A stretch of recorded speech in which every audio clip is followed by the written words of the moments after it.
كيف الساحل؟ والله يا رفيق الساحل حزين، الساحل جريح منكوب مبتلى، بس بنفس الوقت صابر. أزمة ورا أزمة، مصيبة عم تلحق مصيبة، بس بنفس الوقت صابر. أهله الطيبين الكريمين المعطائين بأعلى مراحل اليأس والحزن.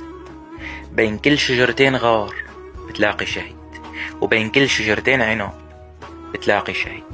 راحوا وتركوا وراهن أطفال ونساء بدون معيل ولا معين إلا الله، بس بنفس الوقت متسلحين بالصبر ومآمنين إن الله إذا أحب عبدا ابتلاه، ومتأكدين ما بعد الضيق إلا الفرج. أما بالنسبة للجبال فللأسف عم تنحرق، مساحات خضرة من أجمل ما خلق الله اختفت، غابات الأكسجين عم تخلو شوي شوي منه، أراضي زراعية وقفت أصحابها قدامها عاجزة لا حول ولا قوة وهي عم تحترق. ما عم تميز هالنار طائفة عن التاني بحماية الله جبالنا وساحلنا وأراضينا وأهلنا.